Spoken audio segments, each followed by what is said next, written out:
Hey, where exactly are you taking me? Because, like, if you want to kill me, you could just, like, drop me, you know? Hello? Female Michael Chan.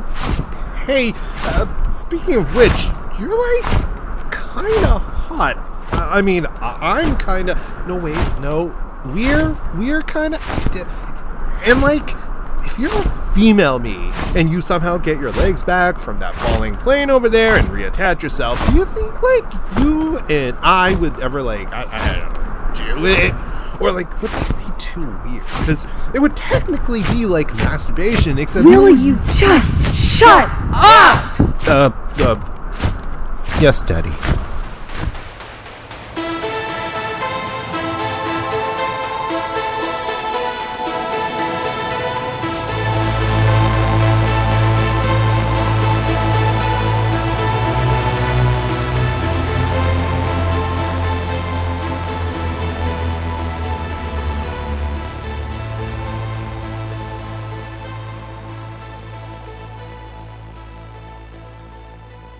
Hey, 2021 is coming to a close. And actually, no, it is already closed because if you're listening to this, it is 2022. So happy New Year, but we're recording this in 2021. I am Michael Chan. I am a D-list actor aspiring to be C-list. And my co-host is... My name is Alex. I'm currently half cut, as it's known. And here's to a better 2022.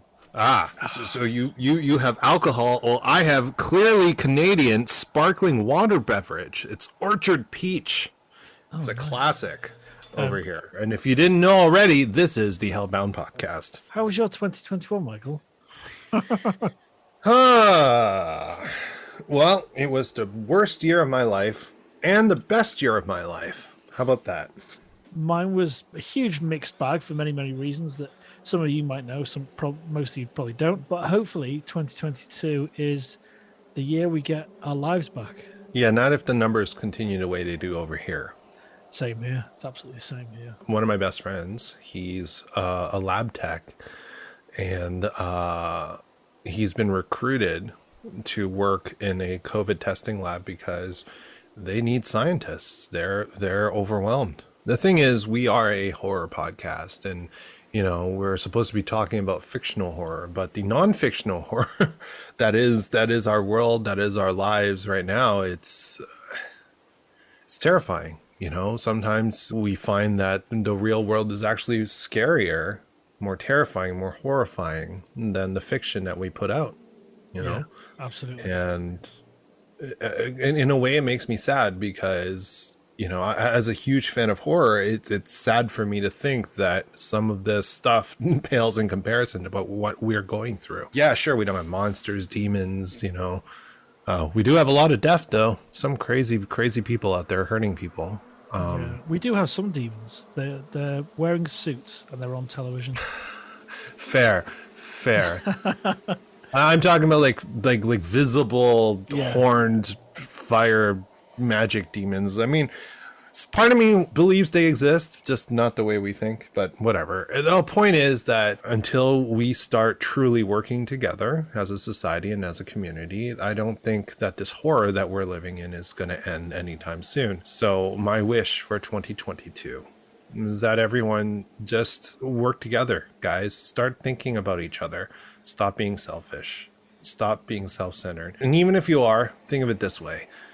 If you help society, in a way, you're helping yourself by protecting others. If everyone's protecting each other, then you are protected. You are safe. You know, your selfishness is only going to get yourself killed in the end. And that is the ultimate horror, is it not? This is going to be shorter than our regular programming. We are going to talk about our favorites and some of our least favorites of 2021 in the horror movie genre. Let me just find my notes. They're hidden. That's annoying. You have notes? I don't. I wrote them about 5.5 minutes ago. All right, then. Still making me look bad, buddy. Yeah. So my favorite horror film of the year of 2021 is Blood Red Sky. It's about a woman with a mysterious illness who is forced into action when a group of terrorists attempt to hijack a transatlantic overnight flight. I won't kind of ruin it, but at the beginning, you think she has some sort of cancer that's further down the line, and she's wearing a wig and she's taking a lot of pills, and she's taking her child onto this flight and she needs to leave. But unbeknownst to us, until kind of 20 minutes in or so, it's not cancer. It's something very, very genre based in the horror movie world. That's all I'll say because I don't want to ruin it. Yeah. But there's some fantastic turns in this, and having a horror film contain. I've highlighted this before when I've mentioned this film before. I love a horror movie or a thriller in one location, like Phone Booth or Assault on Precinct 13. It really kind of pushes the filmmakers to get the best out of the cast. And let's see, okay, you're setting in one place. How creative can you be? Like, I watched an episode of The Punisher a few days ago, season 2 on Netflix, and there was pretty much a whole episode set in this police station, and it was a really great episode. Joe Barenthal as the Punisher is fantastic, but this film is set on a moving plane in the sky, and what happens when an evil entity or beast awakens on that or is released, and there's terrorists on it.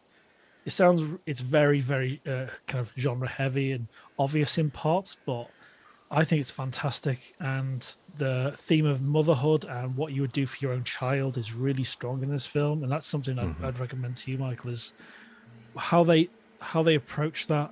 A mother protecting the child, and there's an evil presence, and what that means to a mother, and how far you would go for your own children. It's really quite, I think it's a brilliant film. So that's my favorite film of 2021, or at least a horror film, Blood Red Sky from Netflix. Are there snakes on that plane? No, I think the snakes would be scared of what they see on the plane. I need snakes, man. I need snakes. Yeah, the beast or the creature thing is quite interesting. And you've got Graham McTavish, a great actor, Dominic Purcell, who's from the bigger kind of brother from Prison Break. I love him. Some other actors I don't know, but I kind of look out for them in the future now. So, yeah, awesome. Really, really, really enjoyed that. So, Michael, what's your favorite horror film of 2021? If we'd consider it horror, it's Ghostbusters Afterlife. It has to be. Yeah. Because that was so masterfully done as a sequel. It was touching. It was touching while still having a good amount of action and having a well-written story that was meaningful. Yeah, absolutely. I absolutely agree. I definitely class it as horror or horror fantasy or a mix. It's kind of a blend, so you can't really say no. It's like, Jaws is a horror film, but it's kind of an action thriller, and there's this whole other kind of subgenres kind of mixed in. So yeah, Ghostbusters Afterlife. That was quite a close one for me as well, in terms of the way I connected, the way we both connected with that film. And the performances across the board were superb, and the execution of the movie at every stage, from the performances, the cinematography, the directing, and the fan service especially. I think they handled that really, really well. Now, I do have a second favorite, which is the Nicolas Cage film that we talked about in a previous episode, Willy's Wonderland. It's basically, think of Chuck E. Cheese, except creepier, and Nicolas Cage, who doesn't speak through the entire movie, shows up there for some reason and ends up having to fight all the animatronic characters. Oh, nice. It's between that film and Psycho Goreman that I'm going to watch tonight. They're the two. One of those two I'm going to watch tonight, so that'll be my last film of the year. Do you have a second favorite? Probably would have said Ghostbusters Afterlife, but I'm going to cut this bit and just have a very quick look. Sometimes I do wish that we have like a visual element, only because I think your wife would be like totally like thirsty over the way you're staring off slightly into the distance, your arm kind of like held to the side and bent, and just in that sexy manly pose. I'm just filling the silence so that you can't cut at all. I'm gonna have to leave that in there. Yes, you do now. I have considered in the past. Let's reflect back on what we've recorded, but I have thought about cutting sections out in the past, but I thought, no, that's too good. Too good. That's what I'm here for, my man. I did love The Conjuring 3, The Devil Made Me Do It, because I love the two lead characters. And sometimes when you get connected to lead characters, especially portrayed by Patrick Wilson and Vera Farmiga. It's really nice to see that in a series of horror films, and it's kind of different, especially when the stories are very, very different, but the lead two characters kind of help guide you through it. The Conjuring has never gotten back, for me at least, as good as the first. And you know, like the first terrified me and I wasn't expecting it, but then since then it's turned into, you know, action thriller more than anything. Yeah, I think the worst thing that came from the original is the spin-off, the Annabelle Annabelle ones. Oh dear Yeah. lord, I haven't even. Isn't there like Annabelle Origins or something? I haven't even seen that. Yeah, and then the Nun. I wasn't a fan of the Nun. So I was so on it. I mean, yeah. It had some terrifying moments. I find sometimes like when you have the monster makeup and it's done really well, it does actually scare me a little. Because there's just like, it's a mixture between just monster, it's just like kind of like internalized childhood trauma from watching horrible things and just a little bit of uncanny valley, you know? I'm going to tell you what my least favorite film. All right. What is it? My least favorite is it's another Netflix film actually. It's Army of the Dead, or Zack Snyder's. I'm gonna be. I don't want to be flipping about Zack Snyder, but this whole bring back Snyder cut, I just feel as though it's kind of out of hand. How, you know what, you can love whatever you like. I thought his Dawn of the Dead, when he was it 2002, 3, something like that. I loved that film. I absolutely fell in love with that film. I thought, wow, this is a great new film. I think it was his first feature film, and that was fantastic. And the filming techniques, the kind of how he worked with actors, just everything across the board, he was really great. And obviously, Man of Steel was, you either love it or you hate it. In terms of a lot of people love or hate that film, and then Hate.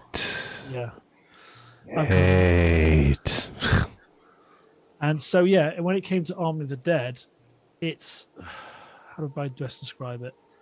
Just giving too much, not free reign, but there seems to be no checks and balances with his kind of his filmmaking. Like, I feel more comfortable in a Ridley Scott or a Christopher Nolan set of hands, or maybe a Patty Jenkins. But when I saw this, I thought, who shot this film? Who wrote this? And basically, I thought the whole thing was a mess. Personally, I thought it was a mess, especially the cinematography, because it was so kind of, right, let's get in your face. And it was almost like they're shooting this as though it's Hurt Locker, and even more handheld, and they put the kind of emphasis on the handheld. And then when you come to realize Zack Snyder's actually the DOP credit on this, the cinematographer of the film, that kind of really kind of scared me a little bit even before I saw the film. And across the board, it's a complete mess. It's a complete mess. Dave Bautista, I love Dave Bautista. I think he's actually a very good actor.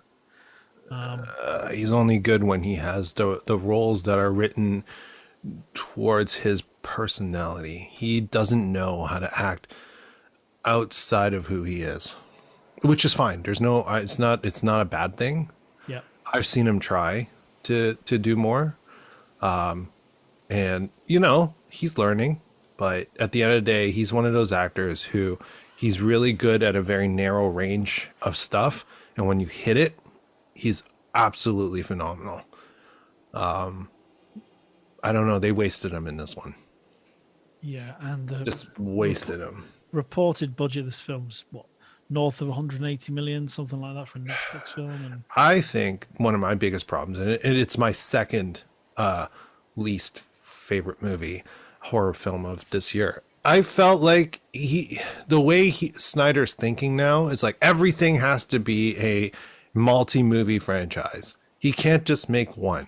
So all of the different elements he threw in felt to me like, oh, he wants to make more movies with these elements in it. And, you know, by the end of the film, it was pretty clear they probably want to do more. Well, there's that What? Army of Thieves. Oh, It's no. on Netflix already, and it's a prequel movie with the German safecracker about breaking into safes. Yeah, Yeah, it's actually available to watch now. Oh my God. So I was right. He wrote this with that. That's what I hate. I just wish they would stop writing with possibility of expansion in mind. Just write a darn good film. Yeah, Make it a Army of one-off. Thieves. Army of Thieves. That's what it's called. Yeah. Yeah, just make it a one-off. And if it's super awesome, amazing, you've earned yourself a sequel, then write a sequel. Don't. I hate it. I hate it when they do that.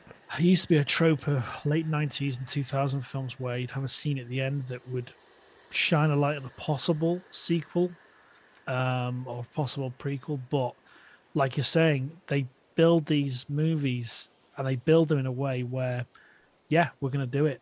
They're effectively making this a series straight away. Mm-hmm. And the Matrix... Because that could account for a lot of the problems with it. Absolutely. Absolutely right. I really wanted to love this. The trailer was popping. I thought it looked really fun. And I do like... And zombies. Exactly, yeah. Or robot zombies, apparently. I love zombies, yeah. Apparently there's robot zombies in the film. Oh, there's many different types of zombies. And you're supposed to... It's subtle, and you're supposed to catch it all.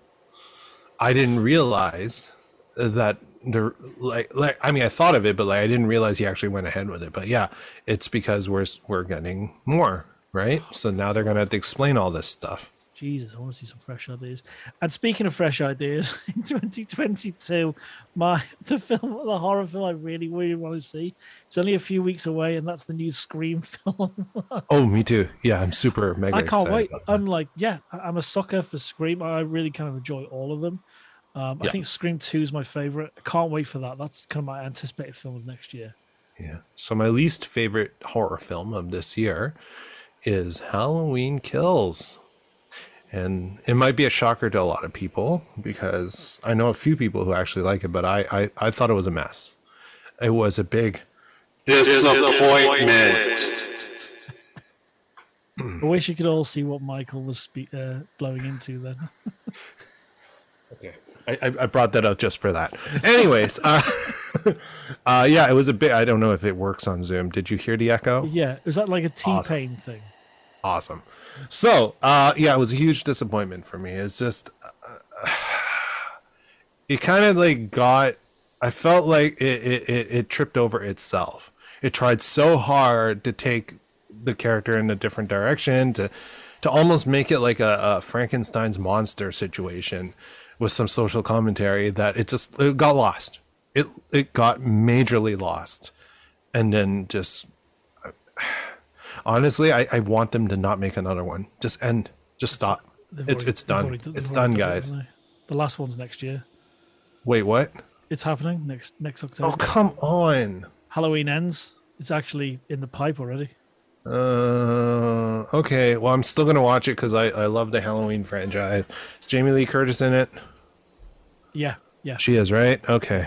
Because I know she executive produced or co-produced or something. This one, which Probably pissed me off because I'm like, are you serious? You're part of it, and this is what you guys pump out? Come on. Yeah. You can do better. I know you can do better. I agree to a certain degree with you on that. I think the way they dealt with the social commentary stuff, I think that's his biggest issue. But I thought it had some kind of extra characters in it. The gay couple that live in one of the main houses in the film, I absolutely loved the two guys, the two actors. I thought the performances are great, and that for me was a lot of fun. It was completely ridiculous. The scenes around them and why their house is so significant, because I don't want to spoil it. But yeah, it's that was fun. And even the actor who played, he's a big 80s actor that played Tommy Wallace, and his obsession with the baseball bat and the way he led the mob, it was just a bit of a mess. And my wife was kind of laughing at that in terms of his character, because it was really kind of cheeseball in many ways. Like, I'm okay with that couple. I actually like their stuff, but it doesn't account for the massive letdown for me. Yeah. There's a difference between watching a movie that just sucks. Like, there are worse movies this year, like worse horror films. But hell, like Army of the Dead is a worse film than Halloween Kills, in my opinion. But what made Halloween Kills my least favorite was the sheer amount of disappointment that I was hit with. Yeah. It was too great. I just couldn't. Did you felt that disappointment with the first one? No. In some ways, the disappointment how I felt the first one, there were some elements to that I loved, and the grounded nature of it, I thought there was a lot that I loved. But then I was kind of disappointed with that, so it kind of set me up already to be disappointed with this one. The first one, I already expected it to be at that level, at the level that it was, because there's no way you can replicate, right, the feel and the sheer, I don't know if I want to say terror that you felt when you watched the original for the first time. Yeah. And I'm not sure if that's what the right word I'm looking for, but you just can't replicate the feeling you get. No, absolutely not. No. And so when they announced the new one, I was like, okay, I'm in it just to have fun, and I did. Yeah, you're right. There are some elements that could have been improved, but it's just this one, the second one. This is so bad for me. I was shocked. I was. It's like a kick to the groin, you know. My last question for you, Michael, before we wrap up our end of the year show, is what service out of any of the streaming platforms would you recommend for horror fans? See, I don't actually have Shudder. I dipped my toe into that in October. Well, okay, is it worth it? Yeah, it's very hit and miss, but then you get like a Psycho Gorman or a Spiral. Now, not the Spiral film that's part of Book of Saw, but there's a film called Spiral on Shudder that's absolutely amazing. I think it's fantastic in terms of... Actually, I'm not going to say anything about it. Watch Spiral on Shudder. It's fantastic. If you want to go with the big ones, Netflix versus Amazon Prime. I don't have Hulu, so I can't speak to that. Amazon Prime, Netflix, and Apple TV. Apple TV is too new. Yeah. But between Amazon Prime and Netflix, I say go Netflix. I just remembered there's a 3-movie trilogy, the Fear Street trilogy. I've not seen that yet, but that's on my list. Okay, so if we're allowed to put that on our lists, then I would put that as my number 3 top favorite. Is that part? Is it part 1? No, 1, 2, and 3 are out. It's they just all out? Okay. But I consider it like one long movie. Yeah. But it's actually 3 movies, and they're phenomenal. I had completely forgotten that was this year. So that is like damn near the top for me. It's like all 3 of my tops are very, very close. Yeah. My number 2 and number 3 are, now that I think about it, are even closer. Just something about Nicolas Cage being Nicolas Cage without talking. That's masterful acting. When you can be yourself, you're in crazy, hyper, whatever Nicolas Cage energy that is, and just like bottle it up into a silent performance, dude. He should get like 15 Oscars just for that. Yeah, I think a few films like Color Out of Space and Mandy, I love those 2. I think he's on a bit of a roll, and hopefully that Dracula film I mentioned a few weeks ago, I hope that's good. I hope it's not a ridiculous movie, but if it is, Nicolas Cage is surely going to shine in that. I just wanted to say, Michael, it's an absolute pleasure to have started this podcast 10 weeks ago with you, and long may it continue into 2022. Yeah, it's been a blast. And before we sign off, I just want to say thank you very much to our guest voice in our intro today, which is Katisha Shaw. Also, thank you to my wife, Jessica Flowett-Chan, who was in the previous episode. And you're going to be hearing more of both Jess and Kat in future episodes. And everybody, please subscribe or follow our podcast on whatever podcast platform that you're listening to us to. And if there is a review section of some kind, please give us 5 stars, 10 out of 10, 5 out of 5, or whatever, and a positive review. Thank you. Good night, Mike. Night. Harness the darkness.